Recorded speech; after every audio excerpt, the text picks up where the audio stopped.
Elaine is going to talk to us about how design-driven companies have proven to be much, much more successful than average companies.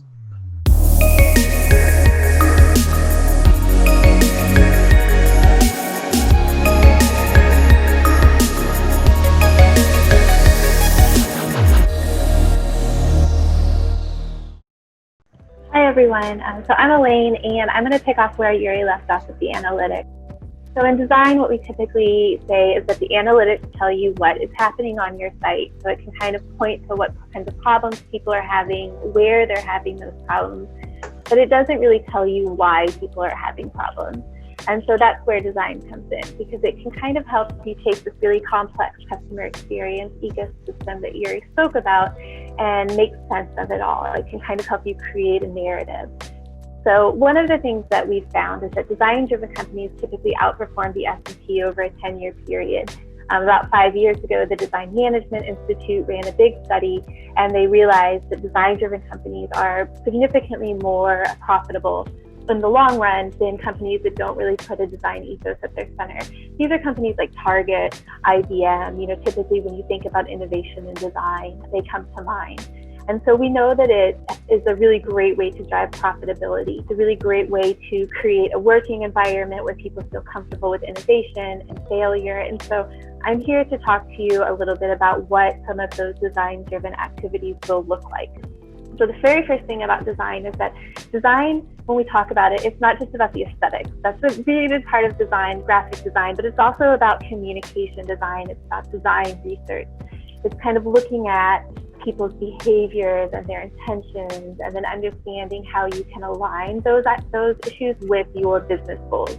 And that's why Yuri started with the business goals, is because so often I found that companies don't have clearly defined business goals, or they maybe worked on them a year ago at an offsite, but they're not really living those goals in their day-to-day behavior. And so we can kind of show you how having some of those goals and then having good customer research can drive a better sort of overall design experience for the customer. So starting with research.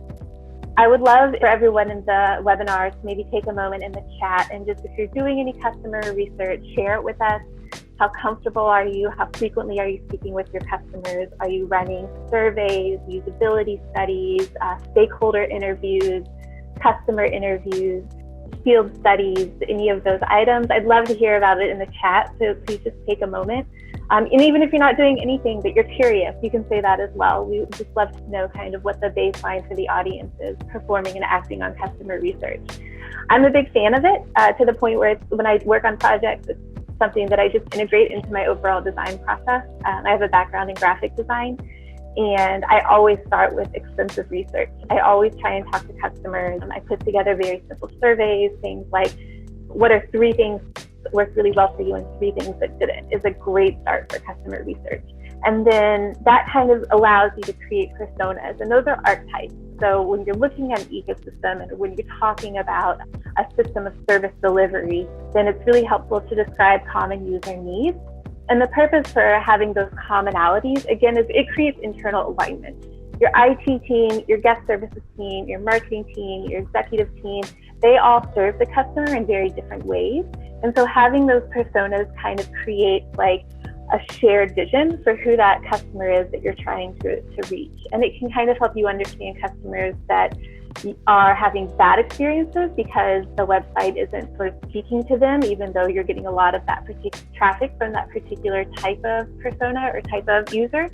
Or maybe you're trying to reach into a new market and you want to understand what that type of person is going to be looking for when they come to the site, what some of the common behaviors that will be shared among those types of people, like such as a browsing shopper. You can use personas to help describe that and tell a little bit of a story around it.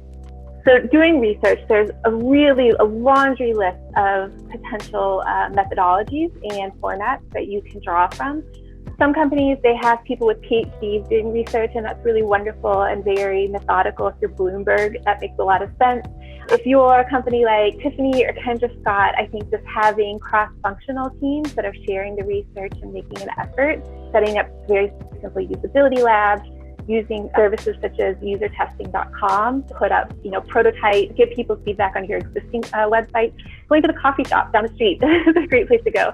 But the act of watching somebody else use a website that I'm designing or preparing to do design work from gives me kind of a basis of design-driven information that separates it from my opinion. And that's really important because as an e-commerce designer, it's really easy to slip into my expertise. There are certain things about the e-commerce funnel that are really standardized and that you don't really want to mess with too much.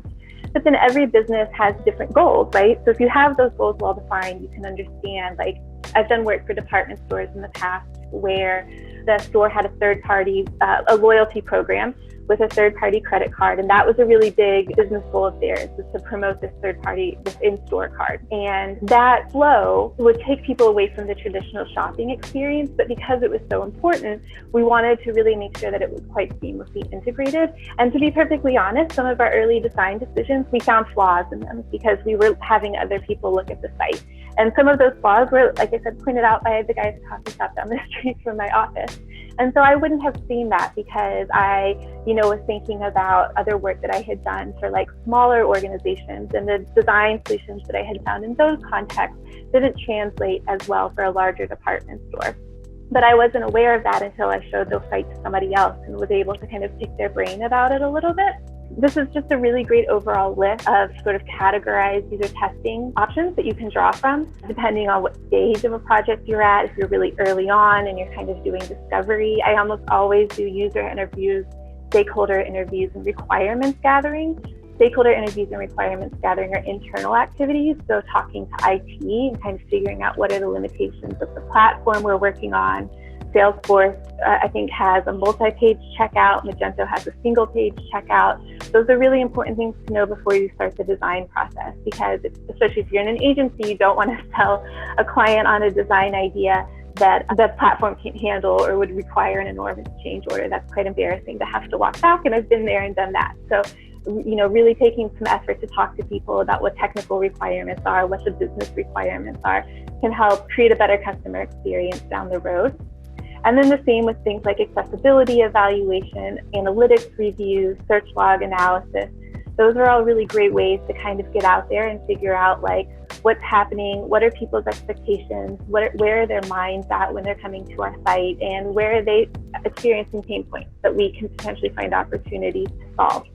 This is an example of a consumer persona. The thing that I really like about this is that Dolby has created two very different consumers, and they've boiled it down into just some really simple, common user stories that tell ways that their product can sort of target these people and create different experiences without significant changes to, they can kind of create different content on the site that appeal to these consumers without significant changes to the overall content, tone, and voice of their brand.